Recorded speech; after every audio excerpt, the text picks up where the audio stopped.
And here we go. Oh my gosh, we're doing this now. We are doing this.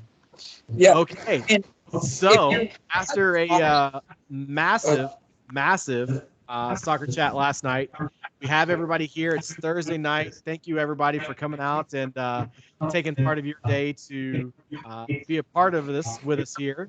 So what we'll do is if you as much as we can, everybody introduce yourself. As I know it will be difficult because there's like 45,000 of you that are here.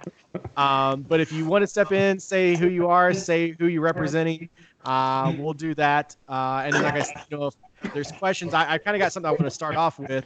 But then if you'll put your question in the chat box, then we'll kind of keep going from there. So let's see how we can introduce everybody here. This will be insane. Oh, Nick has spoken. He says if you're not talking, mute your camera. Look at you, Nick. Way to step up. So yeah, somebody just step up, start introducing yourselves.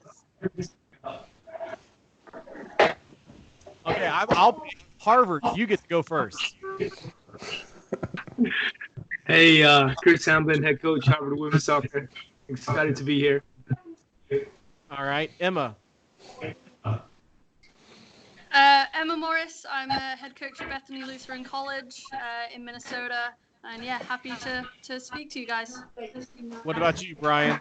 I see you down there. Himself muted. Oh, I think Brian, you may be muted. Are you muted? All right, let's go to Coach P. I see you down there too. This is madness. Let's see. I know we got Hector Canoes here. I can see Hector. Andrew Green, what up? I see you up there. Mr. Sandow is here. Let's see. We also have Coach Kendall is here. I see Coach Kenny is in the house. Let's see. Obviously, Nick Rizzo is in the house. Let's see. Madison Kroger is here. Paul Kelshaw is in the house. Man, this is going to be insane. So what I kind of wanted to do was we're all in different boats, whether we're college coaches, high school coaches, club coaches. We're all kind of going through this madness, this craziness together.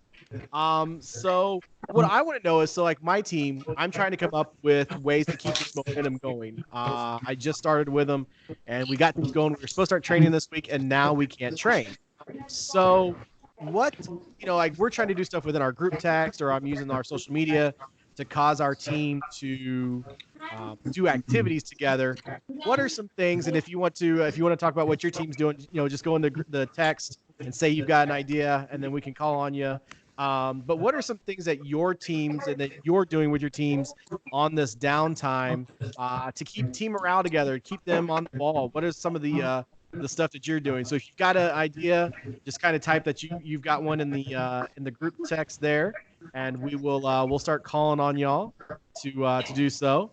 And we'll probably have to do a social here a little bit because this will drive everybody crazy. But let's see. Looks like Emma, do you got one that you're kind of doing with your team at this moment in time? I do not. I'm trying to figure it out right now. We were meant to start on the 30th. So I have a little bit of time before I was originally going to obviously start practice. I think I'm going to put a Facebook group together and try and do like weekly challenges or something like that just to keep them engaged. Absolutely. And let's see here. Let's go to Kendall. Kendall down at Cisco College. What are y'all doing down there? Well, right now we got to get the girls moved out next week, and then because all these gyms are closed, Gibbs has a workout thing, and he's gonna send that out for those who can't access a gym. And for now, we can talk about what to do outside of a gym, like running wise. All right, and CJ, I see you were sending us something. CJ Dwyer, the homie. What is it that your team's doing? Well, it actually was like two of our captains. They put a text chain together, and lucky enough, all of our girls have iPhones, so it's just a big iMessage. So it's just a big group conversation where they're sending videos like they did toilet paper juggle challenge yesterday, and then today they did I think it was like show a hidden talent, and a bunch of the girls were sending like just stuff like, oh well, I draw, I do like piano stuff that I actually didn't even know about my girls. So it's cool to see that they're kind of taking it upon themselves and doing it, which is pretty nice to see. Might not be soccer related right away, but as we talked about before, we can't really make them do anything for NCAA rules. So Yeah. But hey, the thing is that you've got him doing something, and that's better than nothing. Nick Rizzo wants to chime in. Nick Rizzo, step up to the plate. What are you guys doing up at Monmouth? Well, yeah, so we tried to divide it into 5 different things that we were going to work on over the next few months. And so one of those things we want to work on is the soccer part, like we getting touches on the ball.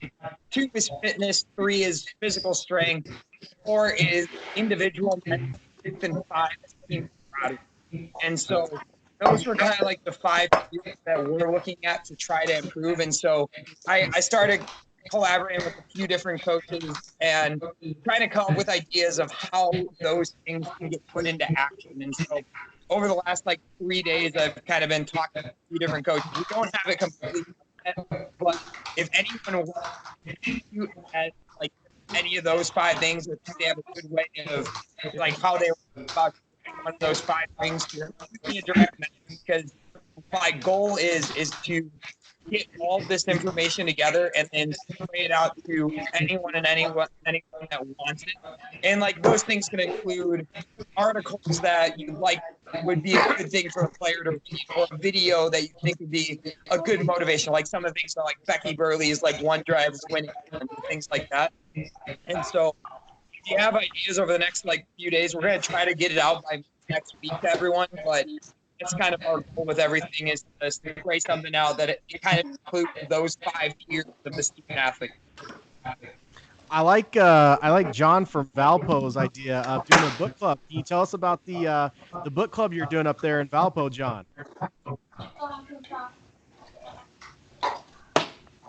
Maybe? No book club for us? Oh, there we go. Yeah, we got.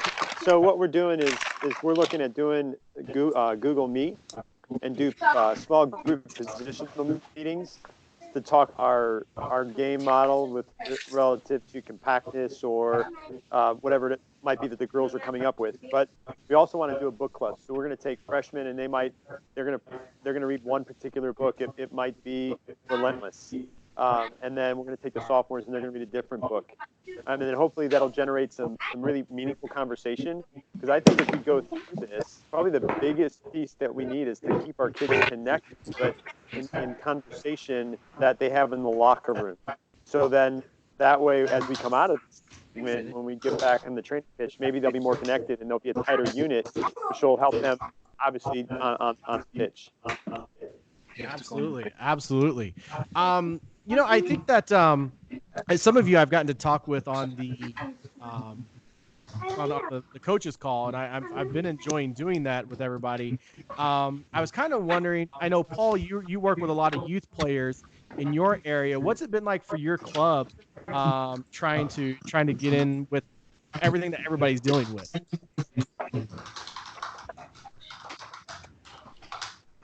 Anybody else experiencing losing the sound?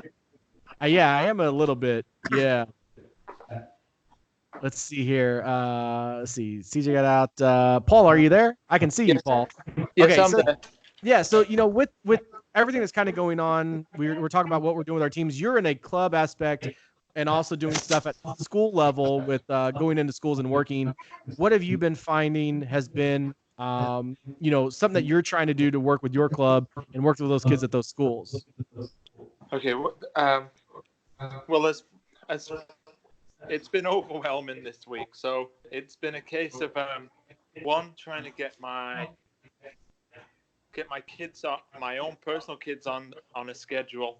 But what I have planned to do, I'm probably a little bit late to the party, but I've seen so many coaches make their own small or short videos. So I'm going out tomorrow. I'm going to start filming some short skill sessions, kind of in a 5x5 or 10x10 area. and I plan on posting them to the Nope. club's Did everybody go up? social There you go. media page. I also do coach one team in a different club, so I'm also in a little bit of an awkward scenario where I don't want to think, well, that one team is more valuable than the other. So I plan on making phone calls as well, and I'm getting a lot of ideas. Just like my daughter's in dance, my son does Ninja Warrior at a gymnastics place. They're sending videos. So first of all, I just tried to get my own family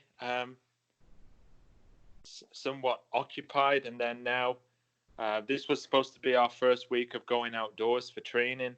So I do plan on attempting those videos. If I am not successful, I've got a friend who has made some excellent videos, and I will share the links to those.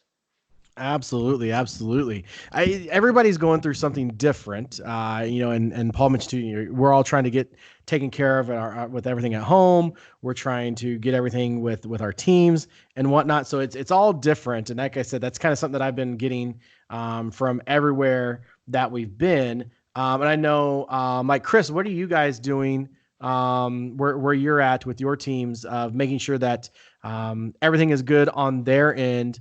And you're able to just keep things going. Is that me, Chris? Yes. Chris Harvard. We're just gonna call you. I'm just gonna call you Harvard the rest of the time. Hey, I didn't go to Harvard. I'm certainly not smart enough for that. Hey, but, you wear the shirt. That's all that matters. That's all that matters. So I think the big piece here that we're trying to be cognizant of is every family is going to be very different, right? There are going to be some kids who are going home into families where parents have lost jobs. Other families are going to be caring for loved ones. And so we've tried to be we're on spring break right now. So we've actually got our first team meeting on Monday through Zoom. And we're trying to be really aware. We're checking in with all the kids over this week. And we're trying to be really aware of where people are. And we're making it very clear that, health, family, loved ones comes first. And we're trying to make sure that we find that balance between making sure that they are given the content they need to train, but also recognizing that that can't compromise the health and wellness of this dire situation that looks like it's going to get a lot worse. So we've been really trying to find that balance, because accountability is a big word that's going to come up in all these conversations. And I think, how do you hold people accountable when there are going to be some people that have low to moderate stress, and some people who are going to be trying to take a second, third job to provide for their family? And so I think one of the coaches just now mentioned connectivity and staying in constant contact. I think that's the most important part. We've scheduled, when we typically do our weight training, we've blocked off those hours to have team meetings through Zoom or Google Chat.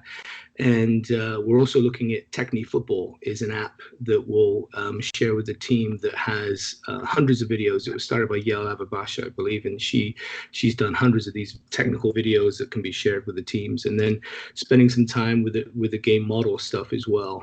Our strength and conditioning coach also put together a workout that is kind of, really creative, like fill your backpack full of books and, do some step ups and that sort of stuff. So there's no gym work involved. But I think the most important part is just for us is trying to meet kids where they are, and then individually trying to help support them, because there are going to be some kids that have a gym in their basement, have a goal in their backyard, right? And those kids are easy to cater to.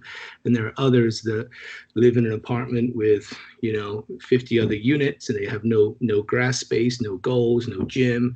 And so I think it's got to be personally catered to those kids as well. So I think it's uncharted territory for everyone, but I think we've got to be careful of putting one product out that everyone has to meet. So that's why I'm excited to learn from everyone here, because I'm really at a loss for what the right answer is, and I want to make sure that I'm considering all options.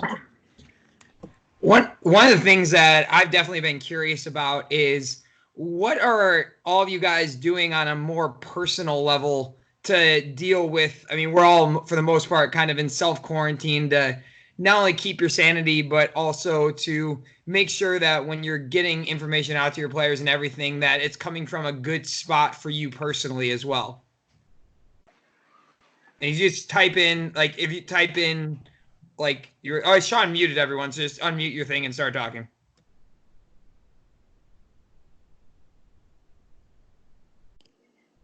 This is John from Valpo. I think it's about routine.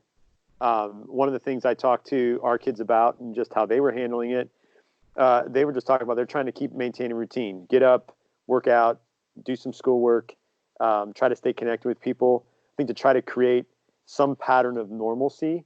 And what I shared with them is I was a volunteer at Notre Dame when 9/11 happened. And the one thing about that I remember about that was as crazy as that was and as stressful as that was, we had our routine. We still got to go to practice. We still went to class. We still were in the office. So our routine was there to fall back on to give us that strength. We still could go to the locker room and have those meaningful conversations with teammates and coaches. That's what's taken away. So when I talk to our kids, we were just trying to formulate ideas on how to create that locker room environment where we stay connected with one another, we can share our stories, and we can create that routine that's going to keep some semblance of normalcy, which will help us get through this stuck in the house situation. No, that's really, really good. Anyone else on that one?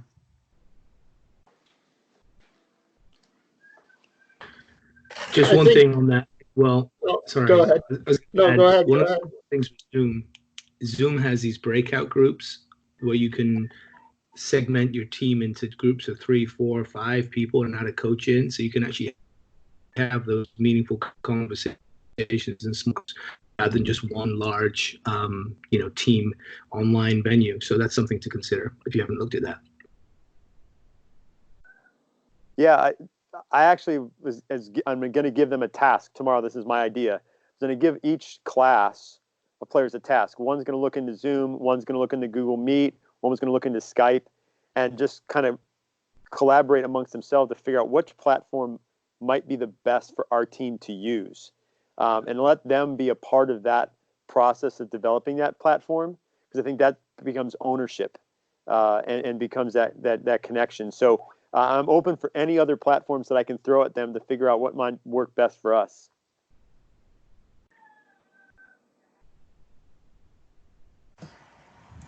That's great. I'm trying to go away from saying that's awesome all the time, because apparently that's all I say on the podcast. So keep saying it. Keep saying it. I'm gonna mix up my words. Another thing that I was curious about, and I'd love to get your guys' pulse on everything. How have your players been reacting to this? Like, what's been the general pulse from your guys' teams and how they're dealing with it, how they're feeling about everything?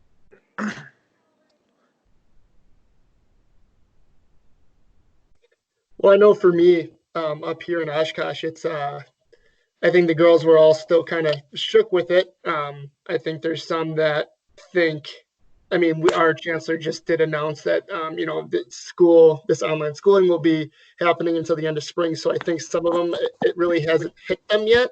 I think, part of it was, okay, so this kind of quarantine is happening. We'll all go home for a couple of weeks. After spring break happens, we'll come back, and by that time it'll be normal again, and I'll get to see my friends and whatever. So I think some of them are still kind of in that denial, first accepting stage of things. But for us, there's girls that are shook. They don't get to be in the routines. They finally got settled into their freshman, sophomore years of doing what they want to do. And so I think for me, just to go back a little bit on your other question, Nick, it's just being kind of a soundboard for them. And, if they need me, text me when they can, when they want, or, they've asked me what to do. And I said, talk to your friends, do whatever you would do otherwise. A lot of these kids live on their phones. So I said, just stay connected with as much of them as possible and keep talking. Just don't, the second that you just kind of let it all go flat and kind of just mellow out, that's when you're going to start thinking about these different things. And I'm not going to be able to go to class and all this kind of stuff. So just try to keep yourself as normal as possible and get yourself on a routine. Kendall, you bring up a very good point. Why don't you, you brought it up in a group text. Why don't you step up to the plate and talk for us? Since I know you love to talk anyways. Okay, maybe you don't want to talk, Kendall. You gotta unmute yourself there, Kendall. The joys of learning all this on the fly. If not, I'll talk for. There you go. So, Oh, okay, sorry. I'll let her go. Oh, sorry. Okay, so the biggest thing now that I received a bit ago was we recruited a girl from Greece, which is where I used to play, and I was trying to get her input on how the coronavirus is affecting them, and they're actually quarantined to their house. So if y'all don't know, in Europe, you live in an apartment basically with like 20 to 50 other people. So she cannot physically leave her apartment complex without getting a police escort. So with this, it's kind of difficult to do some kind of practice along with all their schools shut down. And their government is talking about pushing it back to September, meaning she's not going to graduate until October. So she would have to miss our fall season. Oof. There's so many things at play. Like I had a player from Scotland who thankfully got back home this morning, and she had been told if she wasn't back by today, there was a pretty good chance she was going to be able to get back home. And so I think we've all got there's so many different variables here of things that are going on that we're trying to deal with, and you're trying to help your players out, you're trying to help yourself out, but yet then you also realize when it comes down to it, there's a lot of stuff that we're trying to help that are much bigger than soccer and much bigger than football, and we've all got various stories of kids that we're dealing with now who have everything going on, and that's the thing too. Some of us in college who have those international kids, there's a lot more than soccer involved with what's going on. I know shout out to the homie Kai Edwards just came in. Kai, if you'll I don't know if you're muted or not, but if you'll pop up to the plate and talk, something that's been kind of going on in the coaching community that I've really loved, and I haven't seen it from any other sports, but we've really taken to social media, and people are doing Zoom webinars. There's stuff almost every day and almost all points of the day. Kai, what are some of the ones that you've done already that you've been a part of that you've really got something taken away from it from? Give me 5 minutes. Baby's crying. I'll be Oh, there. okay. Never mind. And that's the other part of life. We're all dealing with it, being at home and being with the babies. Maybe I think Kendall probably woke it up. But it is what it is. I feel like we are all I kind of told we had a staff meeting today for our school, and I mentioned how a lot of this is kind of like a blessing in disguise because it's allowing us all to step back a little bit and kind of evaluate everything, and you are able to kind of see the bigger picture here. So it's almost like, yes, this is a horrible thing, but it's also kind of a blessing in disguise. So is there any of you that you have kind of taken a step back from all this and looked at the bigger picture, whether it's of your program, maybe it's of yourself, and said, okay, I'm going to make sure that when I get the opportunity, I'm going to make myself or my team better at blank?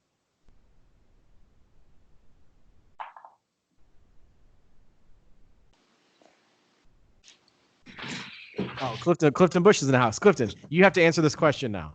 Now you're going to just turning on the lights there. I'm putting you on the spot. Yeah, what is something that, since this is all went on, that you've stepped back and thought to yourself, okay, during this downtime, I'm going to make myself better at this, or I'm going to make my team better at this?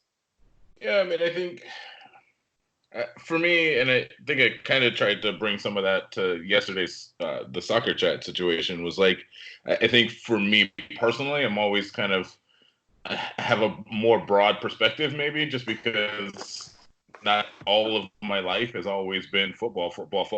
Kind of coming out of two different professions and some different things. So I think one thing that I'm trying to do is help my staff, who are all football all the time, 24/7. This is what they've done. They're playing, they've coached. It's, to kind of recognize where are the scary points in how players are reacting.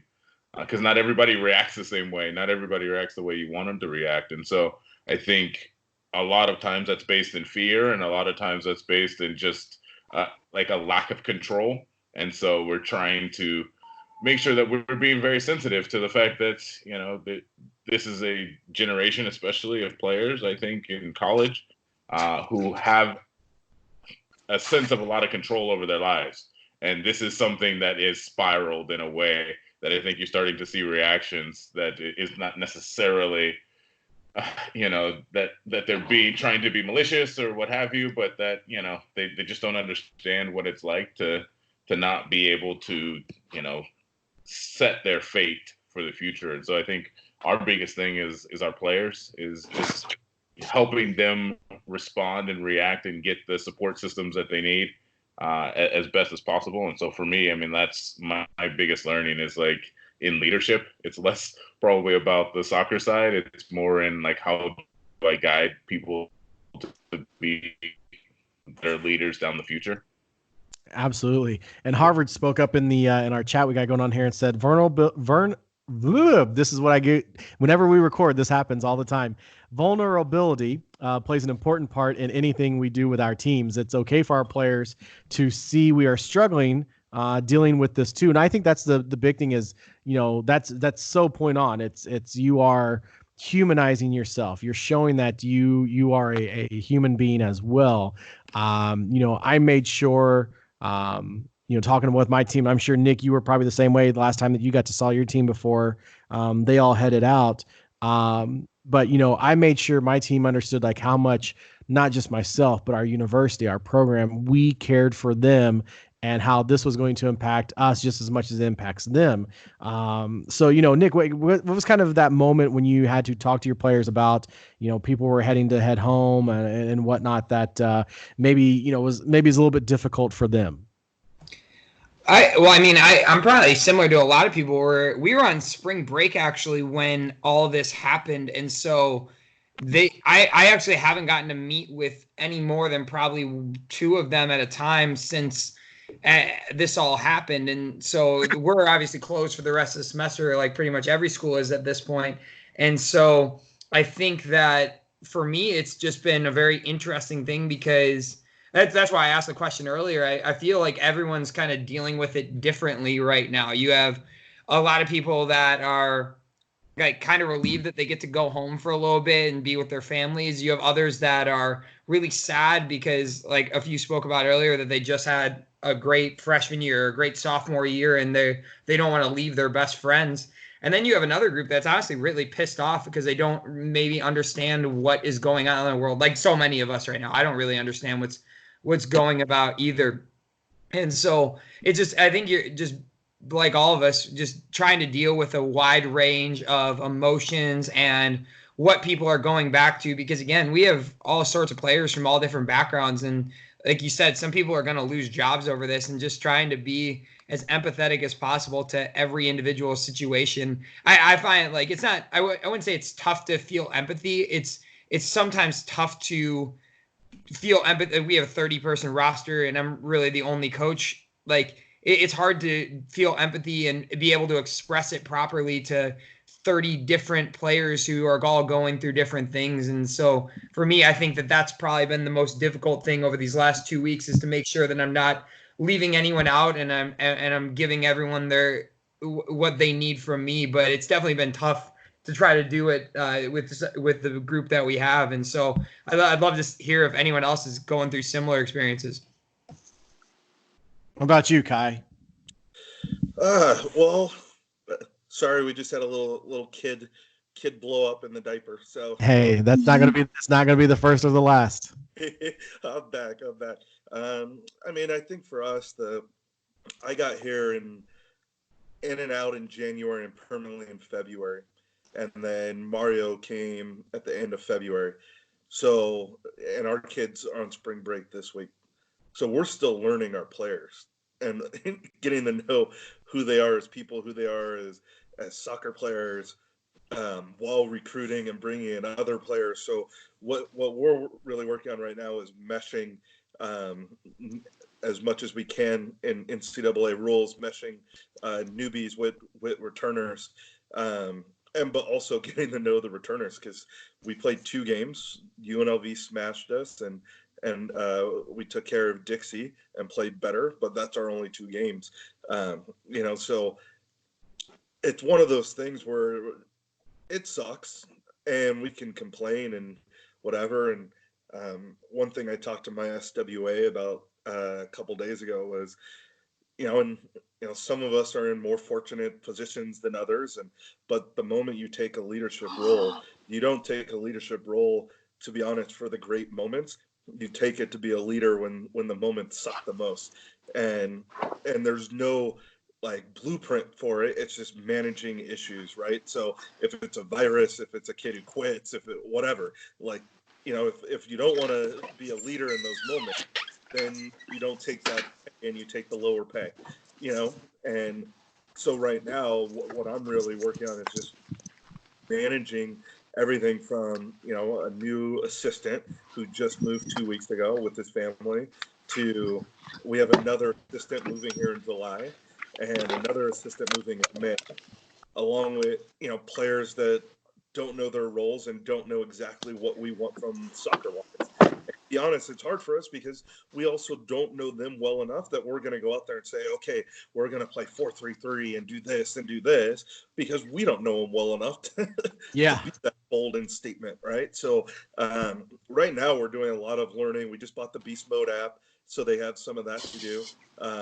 We have functional group conversations, more, Ricky Clark down in wherever he's in Atlanta or whatever. He posts He's a in lot of, ATL. yeah, he posts a lot of stuff, and what we did to get to know our players more is to actually hear them talk, right? So I took all his things he posted in the last 2 days, where it was like the 3 types of midfielders, the 3 types of strikers, 3 types of goalkeepers, whatever, and I sent them to each kid, and with their position, and said, which one do you most identify with, right? Because I can watch video and train them for 6 weeks, but who do they identify as? So we've been trying to find little things like that, but also getting on the phone one-on-one with kids, and just, one of our kids' grandpas died last night, and she had meniscus surgery 3 weeks ago. So the kid's just going through everything. But I think our role, if we're a head coach or a leader or whatever, is to manage and take pressure off of people. And when things are tough, we accepted the paycheck, and we have to accept some of that pressure to help alleviate the stress from them. If that's listening, if that's talking, if it's advising, if it's just, texting saying, hey, I wish you the best. It's finding those things. So, for me, it's been constant work. And what I told my staff is we're blessed to still be being paid. My wife's an independent contractor, so some of her contracts have been canceled. So we feel the obligation also to work, and to work for the university and work for the school within safe means. And Brandon, you said you had something to add to that. Yeah, so Brandon McGivney, Cisco College, for those who don't know me. So on the junior college route, just kind of touching on what Kai was saying is, you don't really know a whole lot about these kids. It's about the development. And for us, and I touched with Sean on this earlier and a little bit on Soccer Chat last night, is the fall was super rough for us.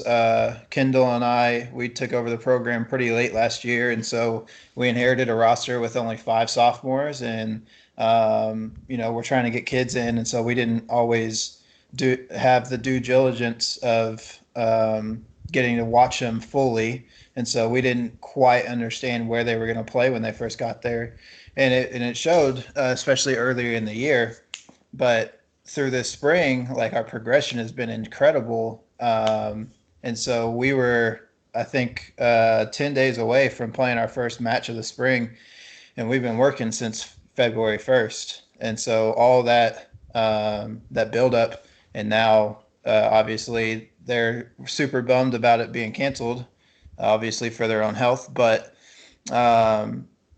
not getting to see those freshmen and seeing where they fit in on the field going into next year is, like I was saying, a little bit tough to see kind of where they're going to fit in, what playing style is going to work best now that they've progressed. And then even for our sophomores, seeing their progression and having a few that we still have to recruit out and are still looking for homes for next year. And so I know we have 2 for sure that are still uncommitted, that are still looking for a home and are trying to find a place, and had some visits lined up. And so now it's, will they get to go on campus? Is that still going to be a place that they can go. And obviously those coaches are doing stuff to formulate a plan to get their visits in as well. So are we. So like just on that part, like we're trying to do virtual tours to where we can walk around campus on like a FaceTime call or something like that. So that way we're still getting some kind of a visit in. But yeah, it's definitely challenging at all levels, whether it's club or high school, still trying to get your kids recruited, junior college, trying to get our sophomores recruited, or as we were saying earlier, 4 years trying to figure out where they're going to fit in next year, all those cases. And then Bo, are you still on here? Yeah, I'm still on, Sean. I thought I saw Bo pop on. Can you hear me, Sean, or no? Yes, we can hear you. We can hear you, Bo. You go ahead with that golden voice of yours. On the youth club side of things, I mean, first off, we're all still very new into this, right? We were sitting in a staff meeting Thursday, I think it was, when official word started coming out that I think NBA had canceled their season or indefinitely postponed the night before. MLS did something, and then some of the USL clubs, and then some of the other clubs in our area, all within a 2-hour time span, started to post something or announce something. And so I want to say it was only Thursday of last week that really things changed. So given that we're, about 1 week into this, it feels awkward. The parents I've talked to have just said, yeah, my daughter's just devastated and itching to, we want her to get out. She wants to get out, but it has to be in the right capacity. So what we've done so far, and I've seen this thankfully at a lot of other clubs, not just NC Fusion, is, we've taken to posting our own workout ideas, videos that us as coaches make up, or we'll usually go in pairs, and we've kind of been assigned. Our club is releasing 2 videos a week, like a Monday and a Friday. Here's some at-home ideas. We have our assigned coach that we're working with, just as another resource to, give kids stuff to do on their own at home. And then as a sort of incentive, we're saying, hey, post what you're doing. And again, this is not just us that's doing this. I've seen this from my former club, St. Louis. Scott Gallagher's done this. A lot of clubs are saying, here's some ideas, show us what you're doing, just to kind of, A, prove you're doing it, and B, it's fun to see kids doing what they love and building that piece into it, because every kid lives in, the digital world more than we did. So it's fun for kids. It's kind of easy for them to say, not only am I doing it, I want to show everyone else what I'm doing. Aside from that, I have actually gotten really, I take work time out and go on YouTube, as silly as that probably sounds, and I search for and then look at the most applicable videos. I'm not taking 50 awesome Messi highlights and saying, look at how cool this is, go out and do this. I'm trying to take, okay, what are my players at? What's their level at? Can they do some of this stuff with the space, with the resources, and with the skill level they're at home? And if it's something that on YouTube I think is going to work, I post that with a nice description to parents. Hey, here's an idea. I would prescribe this many reps or at this kind of a time based on your daughter's age, so that they have more than just, hey, here's a video, go try it. I try to get more specific than that. Right now, that's as far as we've gotten. We do plan, our director's already said, in the weeks ahead, because this is, I say weeks, it could turn into months, unfortunately. We're going to be doing, individual Skype sessions with players, supervised. Parents are expected to be on the call too, but just to check in on IDPs, individual development plans, how they're doing on their own with those. And I'll probably eventually get into assigning video. We thankfully, my 06s have one of the dad's videotapes every game, so we have a big library of games. I can go in and he posts them all to like a private YouTube channel, so it's really nice.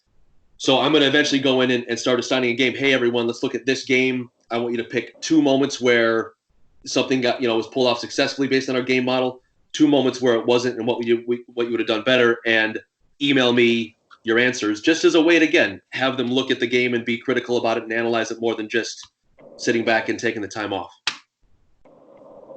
And then Hector, you had a really good point you brought up in the chat.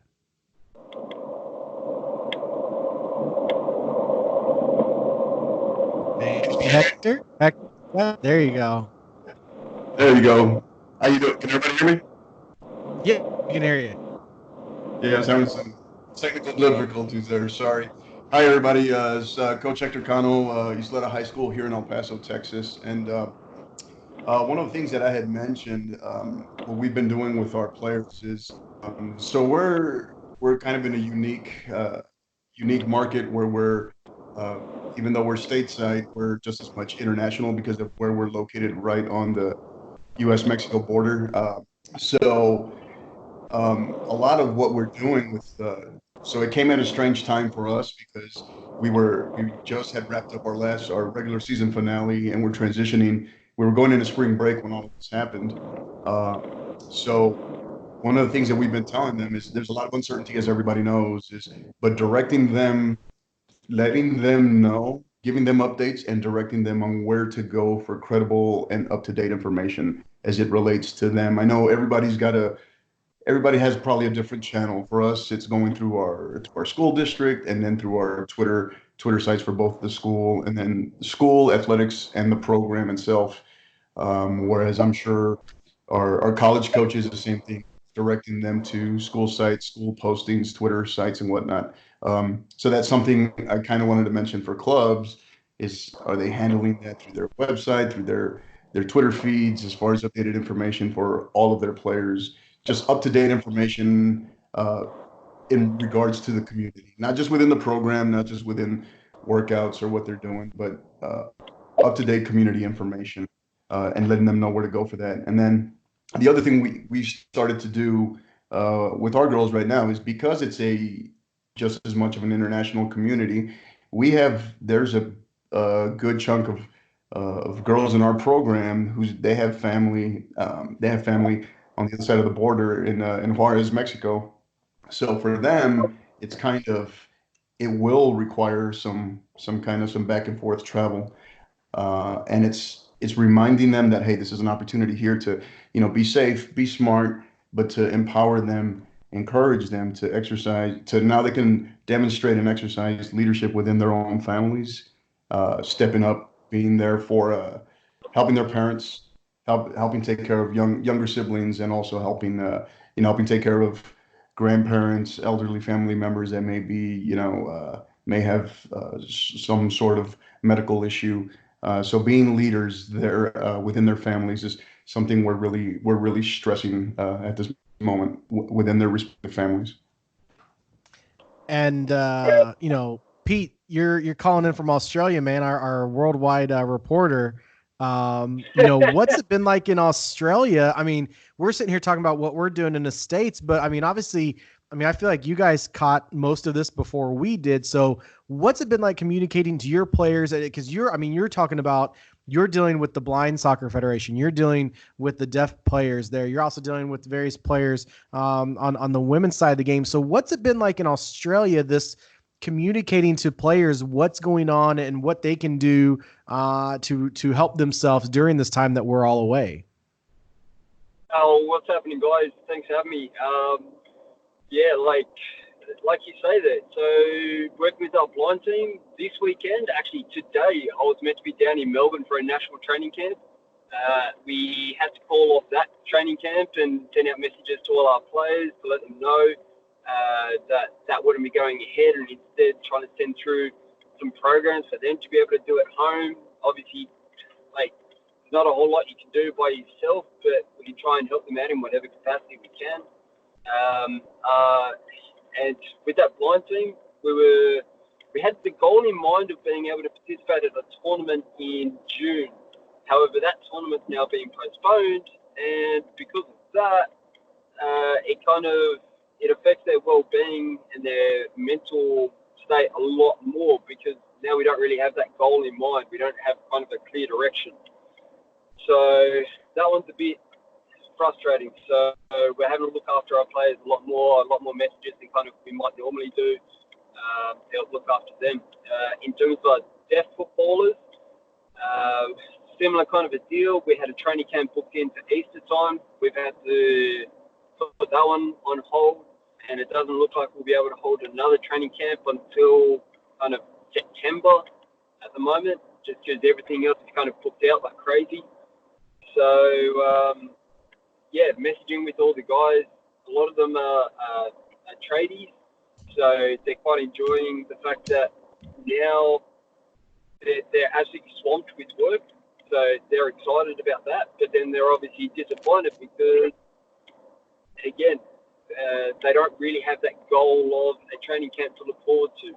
So that one's disheartening for them as well. So we're having to look after them and keep in contact with all the guys, especially we've got a few younger players who are aged kind of 14 to 20. And so messaging them to make sure they're coping okay either at school or at uni as well. Yeah, it's fun times. And then just to add even more fun to it, about 2 weeks ago, the technical director of Football Federation Australia, he actually resigned after being in the job for 9 months. So in terms of any kind of like leadership or advice that we can kind of help, like ask for, we just don't have that network at the moment. It is, it's fun times of football in Australia, I tell you. It sounds just as crazy there as it is here.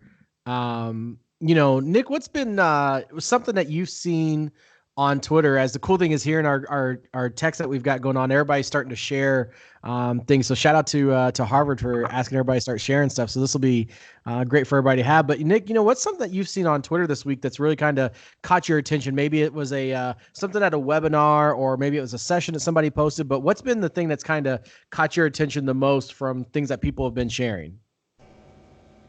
I think the cool thing, Dave Robertson just started putting out just lists of resources. So it's a Google Doc that anyone can use, and I think that's been my favorite part about everything that's occurred during this. Is we talked with Bobby a little bit about it on the podcast this week, cheap plug, but we about how transparent everyone has been throughout this entire process. The amount of people that are willing to share stuff, that are just willing to put anything they have out there truly for the betterment of each other and for the betterment of our players, I think has been the coolest thing. I thought that one was a really good one, just because, again, they're just making a list and anyone can edit it and add to it. They just ask you not to delete anything. But anyone can add to that list, which I think is pretty cool, because hopefully by the next few weeks, when everyone's doing this research and we're all starting to collaborate more, some really special stuff can come out of it. And none of that special stuff is going to come from Nick or myself. No, definitely not. But that's why we do all this, because we're just sharing it and we're trying to make each other better. Harvard, what has been the one thing that you've said, okay, soon as I'm back with these players, we're doing blank? What is that first thing going to be when you get all your players back together and you're a team again? I think just being able to appreciate what we have. This spring we had 6 a.m. practice, and we were up at 5. Everyone was up at 5 a.m. and it got to a point where people started to, bitch and complain a little bit about it, crossing the river and playing under the lights indoors at 6 a.m. But anyone would give anything for that right now. So I think it's appreciating these opportunities that we all have.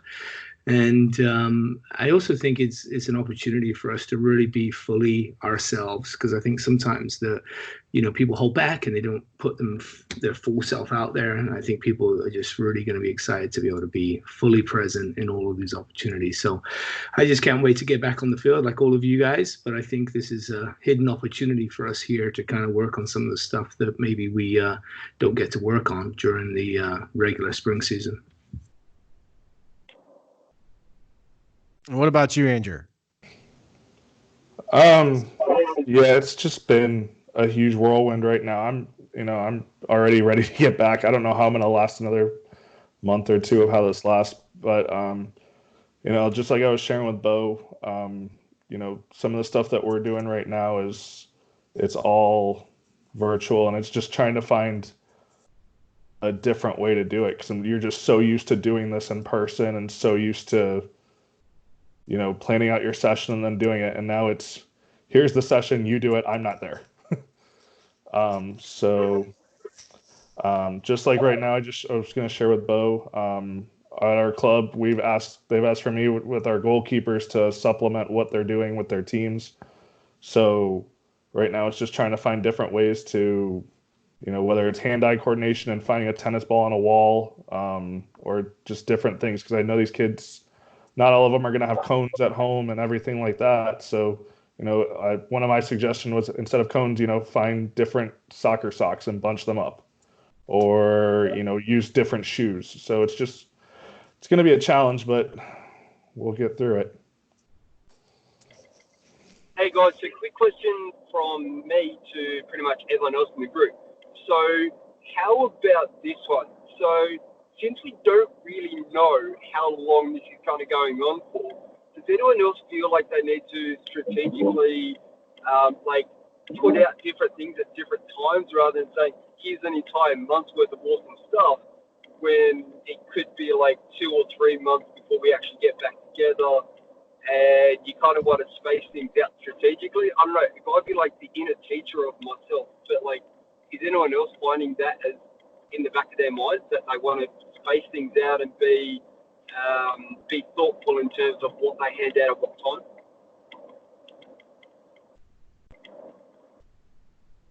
What about you, Clifton? And Pete, you may have to put in the text that question, because I think it kind of broke up a little bit. But it kind of sounded like, how are we going about? We're being told. And Pete, you can correct me if I'm wrong, but it kind of sounded like you were saying, we're sitting here being told, oh, maybe it's a couple of weeks, maybe it's a month, whatever it may be. So you're kind of saying, okay, well, in a couple of weeks, I'm going to be with my team. But then, so you start planning things, and all of a sudden it gets changed again. So I think that may have been what Pete was asking of, how are you constantly adapting with that change of saying, okay, we're going to see each other in 2 weeks. And then, nope, we're not going to see each other 2 weeks. It's going to be 4 weeks. No, it's going to be able to, it's going to be a month from now. It's going to be 3 months from now. So how are you all dealing with that? I think for me, one of the, and I'm just going to throw this out there for myself, is I'm going to try to make this as normal of a process for my players as it possibly can. So over the next whatever time until finals, we will, if we have to work individually, if they have to work, physically, individually, they're, whether that's IDPs, whatever it takes to kind of keep us normalized with what we were going to be doing while we were doing it, just separated, we'll do. And then when the summertime comes, they'll have their same kind of plans that we had planned. Like, for me, I don't know that I would try to create too much adaptability on them right now, because there's so much that is, like, I don't know where soccer is in the pecking order for my players at this point. Like, if we've got a player who lives in Washington, like, she can't go home for the foreseeable future. Like, they just won't let her go home. So, like, it's those sorts of, I think we're going to probably be like, and I'm, for me, all about like trying to increase my capacity, but I don't know that I'm necessarily prepared to try to stretch the capacity of my players when they're already having to adapt to so much stuff. So I think for us, it's going to be, how normal can we make the cycle be? So they'll train, albeit by themselves, until it's finals, concentrate on finals, get through school, get to summer, do your workouts, come back, and hopefully, we're all knocking on, in the college game at least, we're all knocking on wood that when August comes in, they let us go back and get on the grass. And so I think for me, that's the biggest thing, is how do I normalize it for my players? Yeah, and the actual question that Pete asked, and I may have completely butchered it up, but he said, like, with no direct time frame set, how are you planning out ahead, not just dumping everything over the next few weeks? What info are you strategically spacing out? So someone like Bo, in your instance, on the club scene, and you're kind of overseeing multiple teams at the same time, and trying to help with your coaches. So, Bo, like in your instance, what are you trying to, as Pete said, what info are you working on strategically spacing out so that you're not overloading your players and your coaches? Yeah. And I was thinking about Pete's question as he asked it. We actually, not to deflect the question, we have a conference call. Is it tomorrow or this weekend sometime to specifically talk about our kind of periodization, if you will, or planning out what we're going to do in what kind of time span. With all the uncertainty, it is a situation where, do we plan for 3 weeks without, any kind of team structured stuff? Do we plan for 5? Do we plan for, God forbid, nothing until after the summer break? It's impossible to know.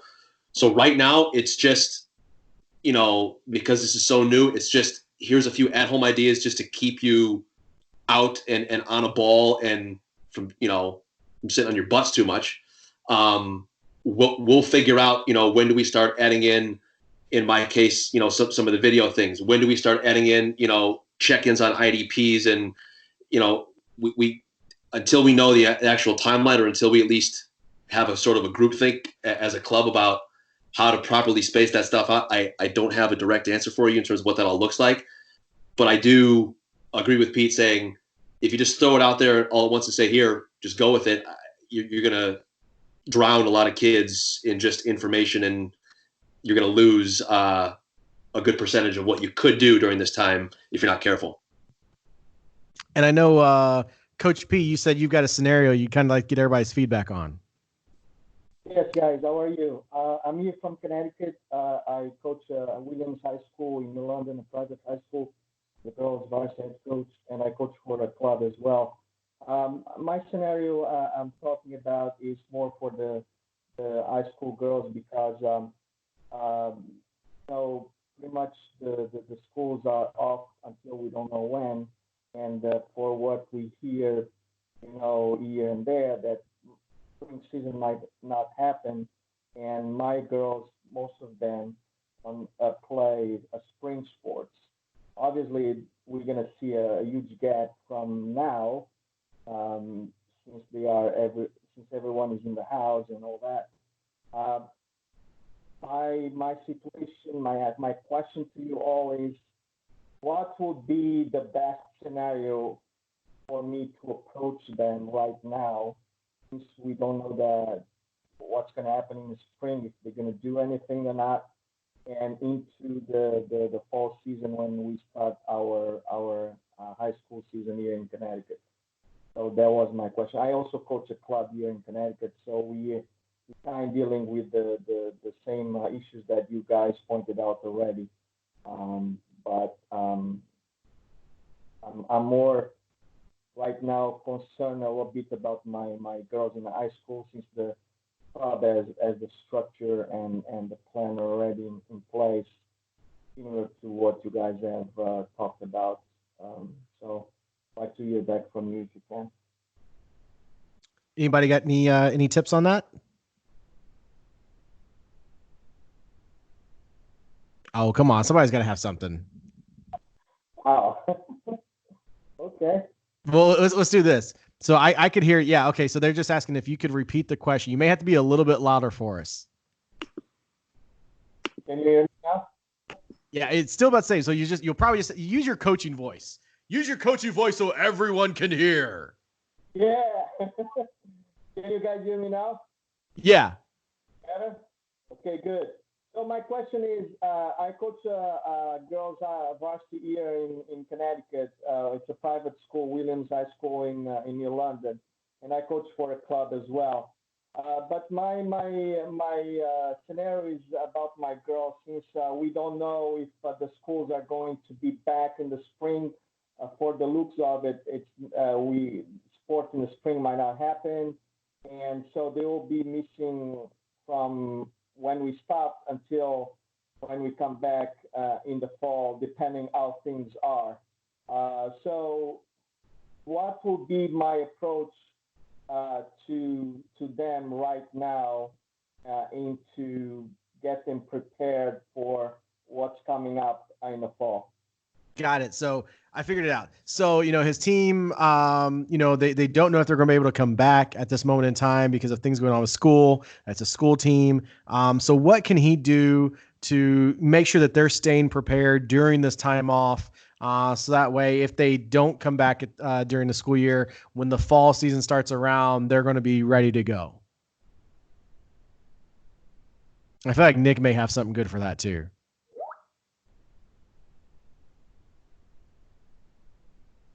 Nick is probably off getting something to eat, like he always No, does. I'm here. I There was he just, is. No, I've been here. Just thinking. No, yeah. I mean, I think the biggest thing that you can do is be a guide and just kind of like be as transparent as possible with them to say like, hey, we don't know what the situation is going to be. We're going to plan and prepare as if we're going to be back here, and so start like I think a few people touched on it earlier, but figure out a way to maybe roll out things over the next few months, like every 2 weeks, maybe send out a new set of workouts or a new set of skill work or something that you're trying to do instead of sending out now till August or now till October, depending on if you get the season or not. And so I would say just try to do as best you can to keep them engaged and interested and make it something that they maybe every 2 weeks they're excited. They're like, oh man, like what's going to be sent this week or what we're going to get to do this week. And so that would be my best advice is find a way to roll out something over the next few months where they're getting consistently engaged so that no matter whether it's 4 months or 6 months, they at least have some stuff to be excited about with the game, if that makes sense. Yeah, I think you just got to keep them motivated. And I think somebody's going in here.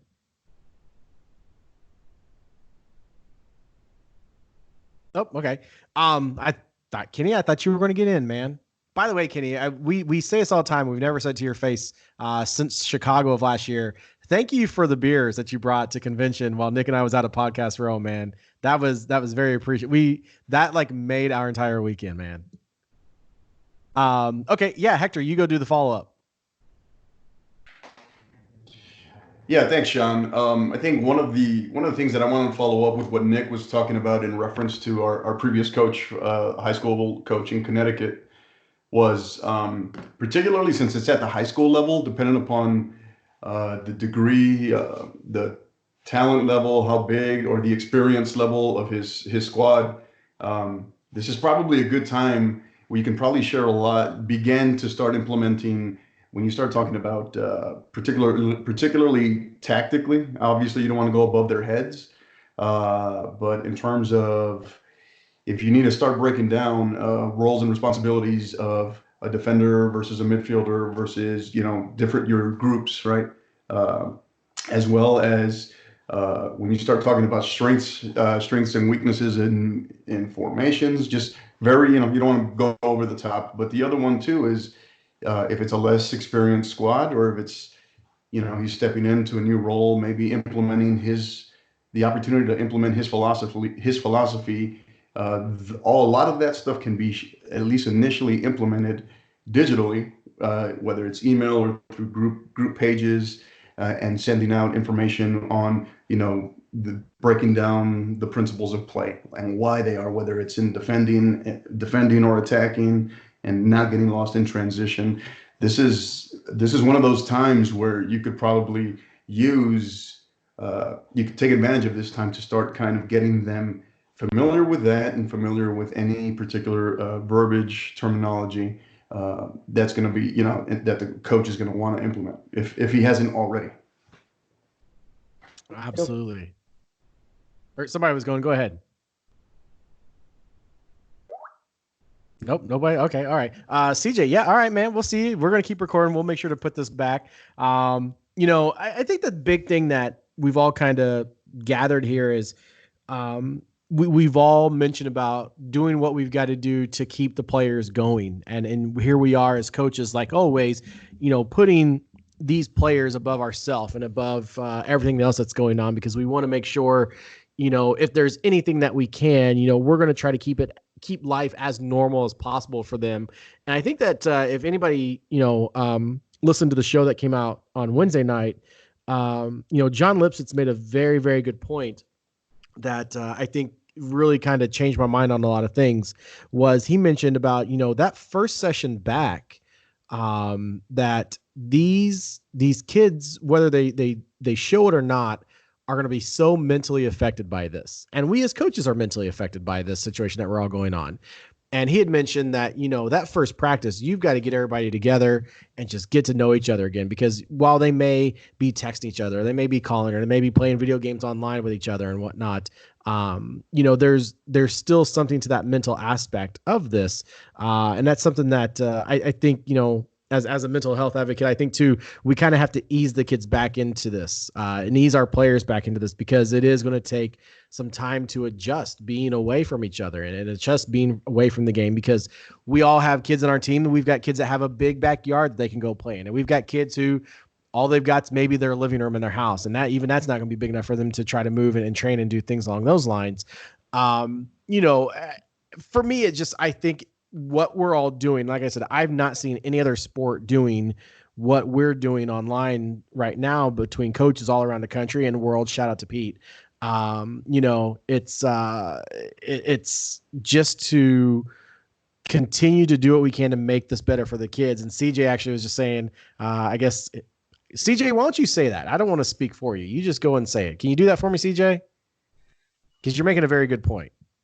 Yeah, I got it. I'm about to hop off, but the last thing just for me is, I just don't think any of us will be ready for when we come back. And I think absolutely. You guys just kind of touched on it. It's going to be like a brand new program, to be quite honest, just because, this is something that none of us have ever been a part of before. So for me, especially as an assistant, all I can do really is just be there for my players and other coaches.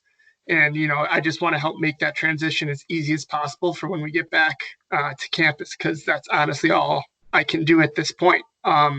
We can sit here and say, we have all these different things planned out and we're going to throw it at them. And like everyone keeps saying here, you're going to drown them in information sometimes. So for me, as an assistant, and I don't know if any of you head coaches have noticed this from your assistants too, it's just I'm trying my best just to be there for everyone, really. So.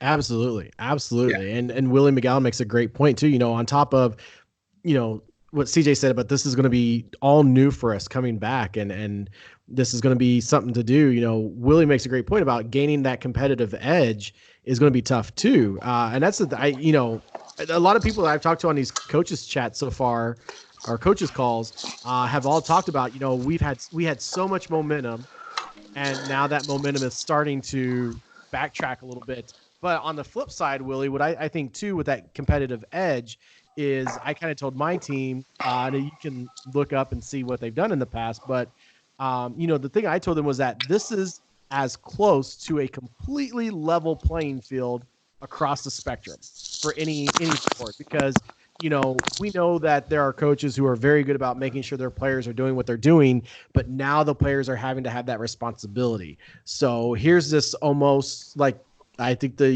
maybe it was John or somebody I saw online this week mentioned about we've now, because of this, have created this very level playing field that, maybe our players, because I've told my team, take advantage of this. This is where you can step up and, get that extra edge over, a team that battled you last year. So I think for Willie, what you're saying with gaining competitive edge is going to be tough too. I think if we can turn this negative and into a positive and say, hey, we've been struggling, but now we've got the opportunity to get as close to everyone else as there is.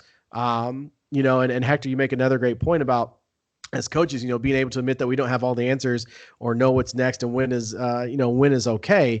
That's an excellent point. I think the thing that, as CJ pointed out, is we just got to be there, answer the questions that we have. I know for myself, I'm sure you all have been the same way. My players have asked questions and I just say like, I don't know that.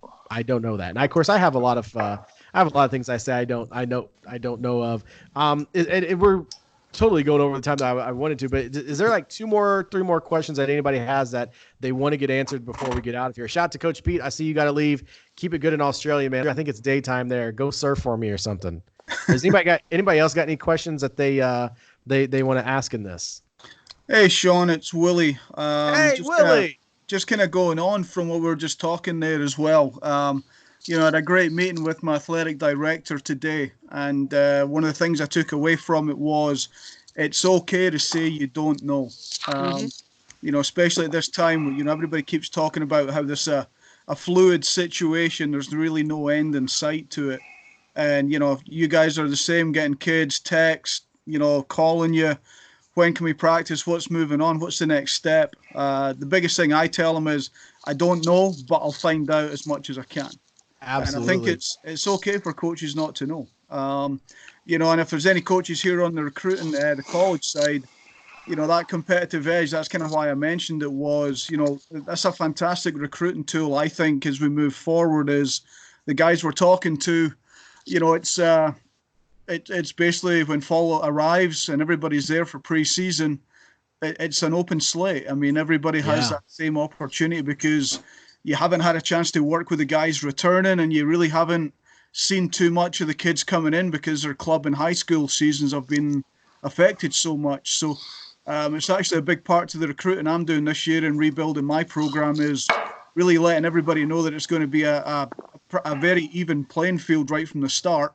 And, hopefully that's going to be enough to kick in those competitive juices and actually let them work out on their own. And if they do it, they do it. And if they don't, they're probably going to fall short when the fall rolls around. So I think that's one of the main things I took away, though, is you don't always know the answers, and it's okay to admit that.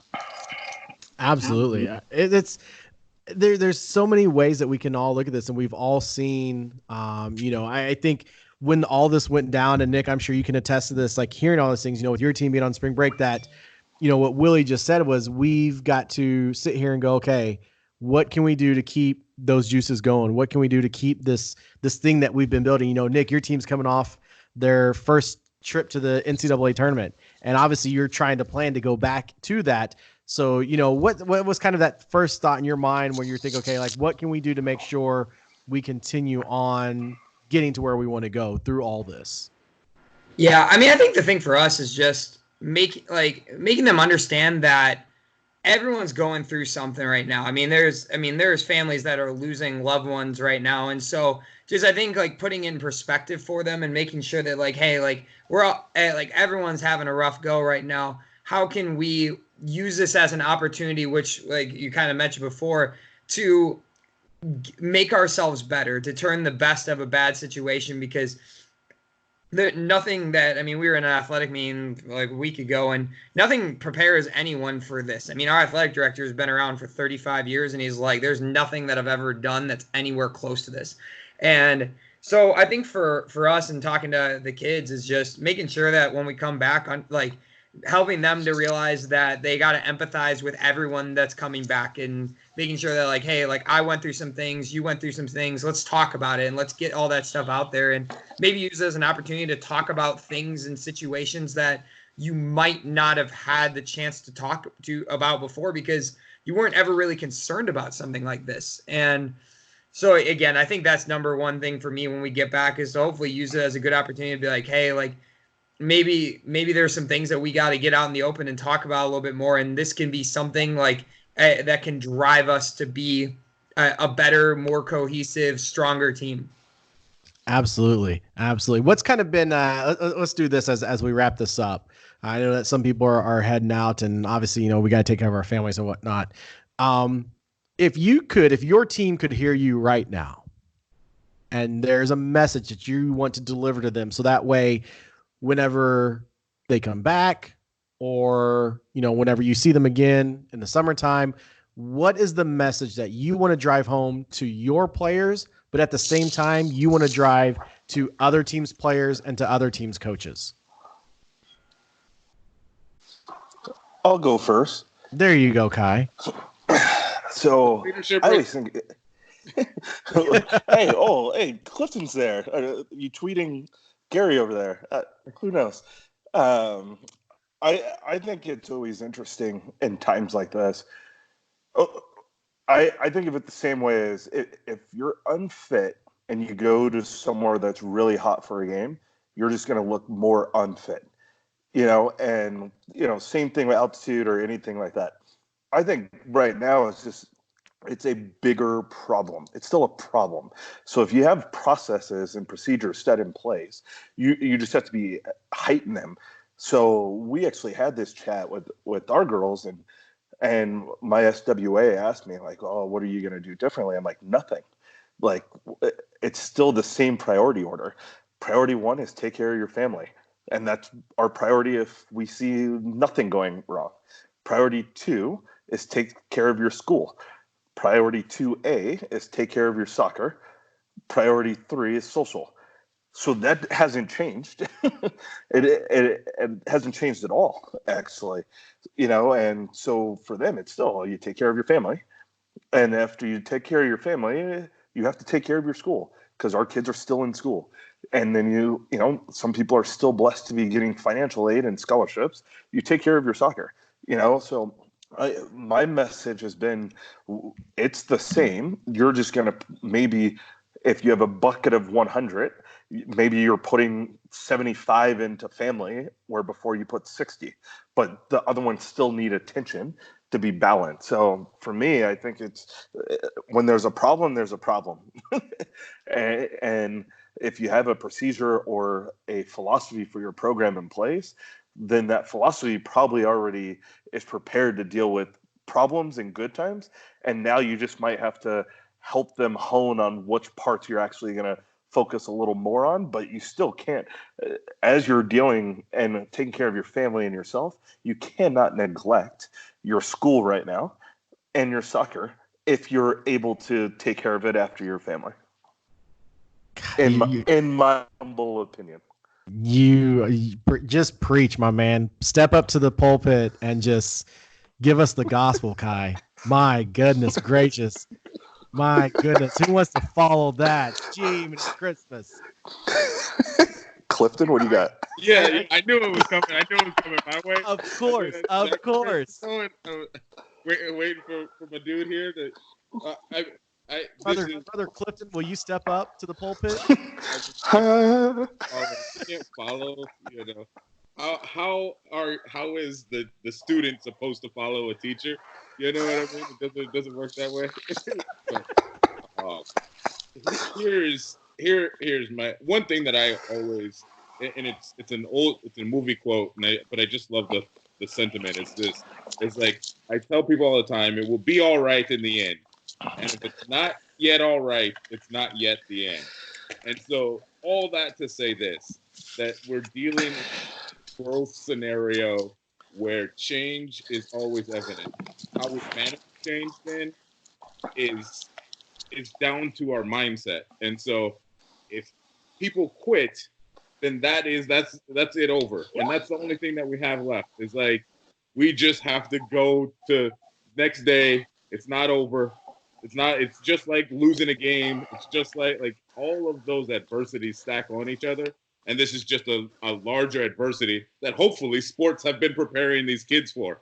So that's the preach thing that we've been trying to do. This is what we do for a living, is prepare people to get through life. And so that's my biggest thing for them. Is it's nothing different. You've been training for this your entire life. So, I mean, hopefully as my players come back, hopefully they're as normalized as they can be. We're managing and getting information, making sure, hopefully nobody is critically affected by this in our family. And we're praying for everybody else's as well. But, that I think at the end of the day, that's we've been preparing for this. So everybody, it'll be all right in the end. Brothers Clifton and Brothers Kai. My goodness. I don't know.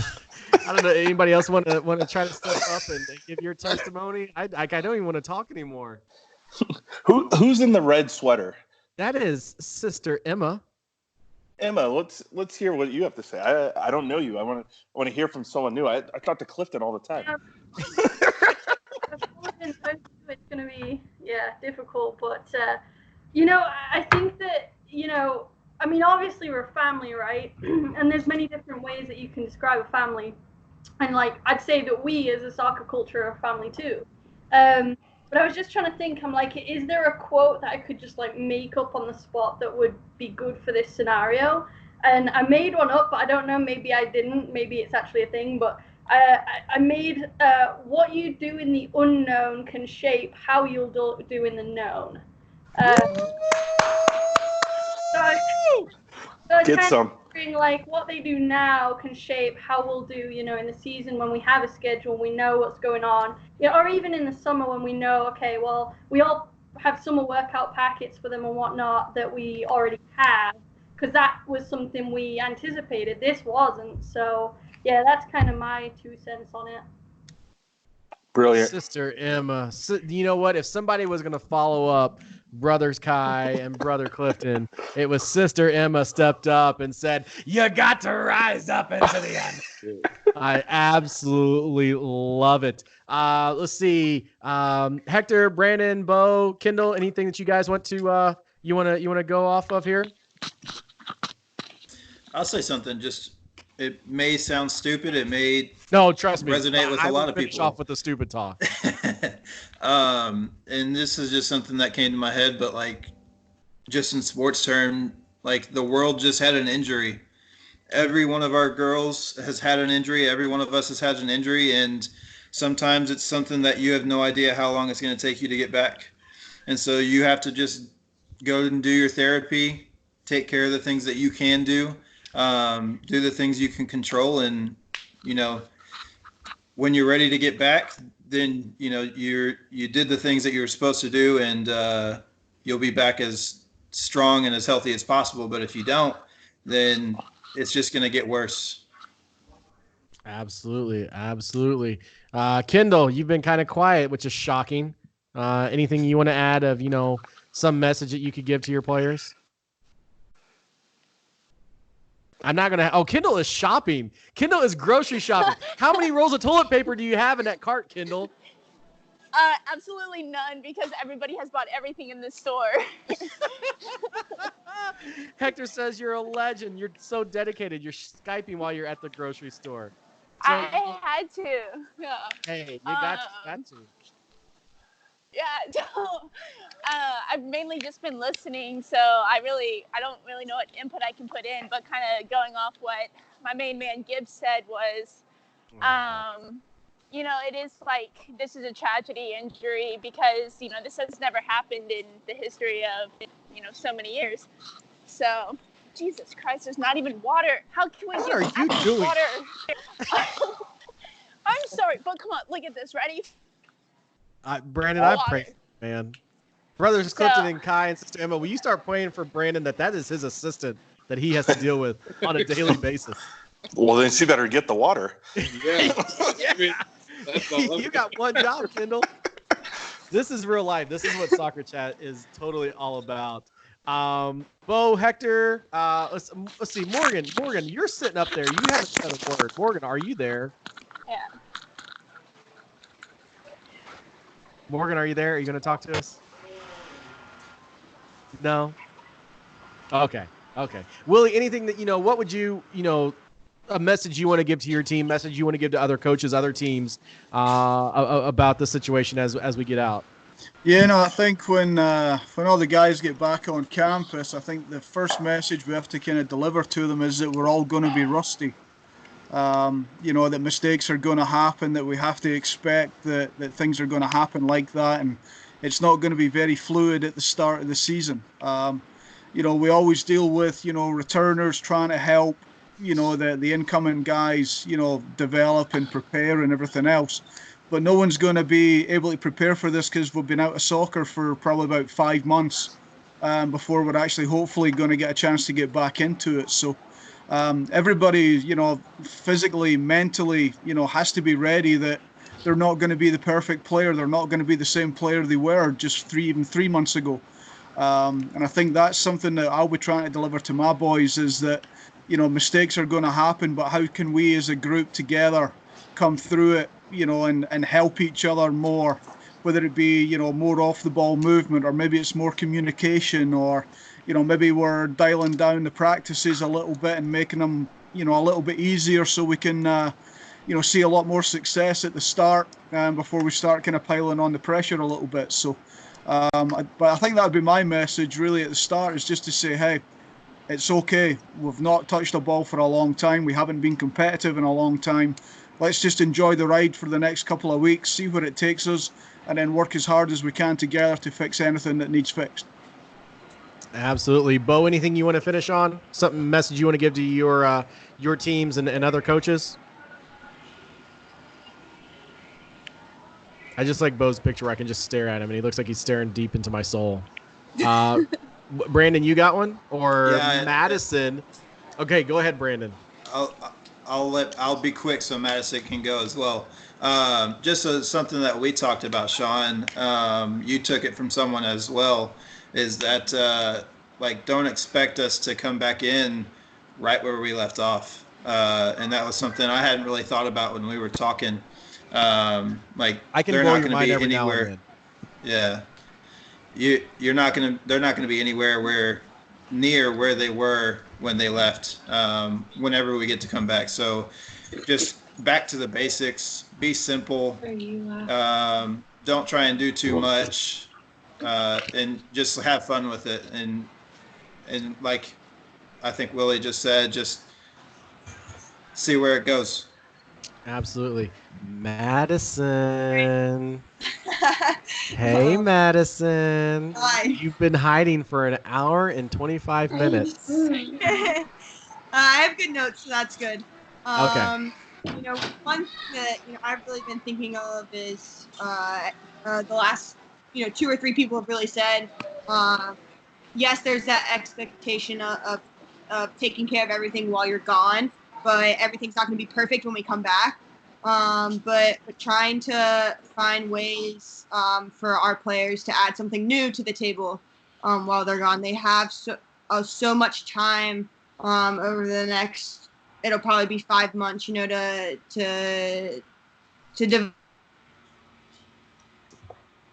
on the field, off the field. So really trying to encourage them to branch out, to bring something that's a little bit different than what they did the past season. I think it's going to be crucial for our group. Absolutely. It's just been man, it's been trying and we're all kind of going through all this together and we're learning from each other, seeing how people are handling things. Nick, what's your message to your team? What's your message to other coaches and other players? Yeah, I mean, again, I think for me is just I think one of the cool things that's coming out of this is I think that there can be even a bigger bond between coaches and players of opposing teams.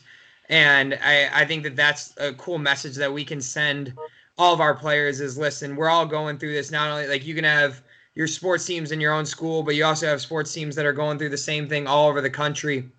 And so just use it as a moment to really bond not only us as a soccer community, but the human race in general. We're all fighting something right now that's trying to like there's no bias to what the disease is. It's coming after anyone that will get it. And so I think understanding that we're all going to be coming at this together and really put a united front is probably the best message I can give to our players is let's be united in this. We go from brothers Kai and Clifton to sister Emma, and now we have presidential candidate Nicholas Rizzo stepping up to the podium. I think the thing that I kind of want to leave everybody with, unless Coach P or Hector has something that they want to, or Bo if he's still there, want to get on. The message that I want to get across to everybody is there's strength in numbers. There's strength in numbers. The more we work together, the more we're going to be able to come out of this on top. It's the same thing on the soccer field, same thing in life. We've got to work together. We've got to know what our roles are, and we've got to make sure we're doing those roles to the best that we can. And when it's all said and done, we're going to come back to the game that we all love, the game that we love being around, and we're going to be back to normal sooner rather than later. Let's go Hector first, and then Bo, we're going to let you be the main event and send us out of here. All right, thanks, Sean. I think one of the things I would recommend to coaches is being a military guy myself is, and thank you for that. Yes, sir. Thank you. Appreciate the support. Thank you very much. One of the things that I would recommend to coaches is, because this is so unprecedented, there is no contingency plan for this, is keep a daily diary, kind of a running blog or something, kind of notes on as things come up in this, because it's so unprecedented. Kind of get a feel for, hey, this is something, jot some notes down, some things, some lessons learned. This can be for, God willing, when the time comes, when we're through this, for an after action report that you can share with your coaching staff, and it's something you can take with you in the future, hoping that we never quite face something like this again. But it's going to always, in some way, shape, or form, there's going to be daily, weekly lessons that we can take with us from this ordeal that's going to help us in the future. Absolutely, absolutely. And the main event, the one who's going to send us out of these pews, ready to just light this world on fire. Bo Farrell. Oh boy, send us out. Oh boy, I'm gonna sorely disappoint, but I'm stating the obvious here. But as much as we say to all of our players, hey, use this time to your advantage. Work on a few things you wouldn't have the opportunity to otherwise work on. Show up whenever we can show up. As ready to go and the best version of yourself as you can be. I couldn't think of a better piece of advice for myself as a coach and to my fellow coaching brothers and sisters. I personally, for me, I've had the unique opportunity now, and I'll continue to have that opportunity for as long as things are like this, to connect with my kids and my wife more than I normally get to during this, thick of the spring season. That I can already tell is going to make me, it's going to enrich me. It's going to, fill my soul, so to speak. And that's going to make me a better version of myself when we're back on the field and doing what we love. So whatever it is that you need to make yourself the best version of, you that you can be, use this time, coaches, to your advantage too. Work out more, read more, whatever, just make sure that when your players are back and you're saying all the right things for them, and if they're doing the right things, we need to be doing the right things too, so that we're as ready to go in the best version of ourselves that we can be for our players, hopefully sooner rather than later. That's all. Man, you sat there and just lowered the standard and then came through and blew the doors off this place. Don't ever lie to us like that again, Bo. Well, at one point we had, I think it was like 27, 28, 29 people on. That was about 22 more than what I was expecting. But man, this was so awesome. If y'all don't mind, we got we've been putting the tweets out of the pictures and everything. If you don't mind to quote tweet that and put something that you learned from this, and then also make sure to include the hashtag. Got to put the plug in there. Clifton knows what it is. I want to thank you all for taking time out of your days, your dinner times with your families, to spend time with our soccer chat family. This is something that I love doing. I'd like to do more of this. I know Emma already reached out. Was like, hey, can we do one of these with just college coaches? I'd love to do that. I'd love to do one with just club coaches during this time period that we're going through. So if this is something that you would like to do with friends of yours, just let me know.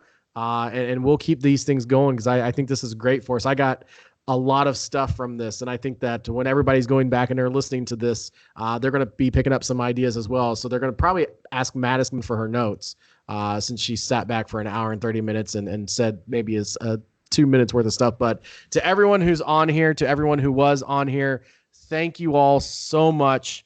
Keep fighting the good fight. Our good brothers and sisters, every single one of you are good brothers. And Madison and Emma, you are into the Good Sisters group. It is because of you all why the soccer coaching community is what it is. It is why it is the best coaching community online of any sport, hands down. And we are showing that right now in what we're doing. Thank you all so much for coming to be a part of this with us. And just let's go out, let's kick ass, and let's keep doing what we're doing. All right, everybody? Sounds good, Sean. Thank you all so much. See you guys.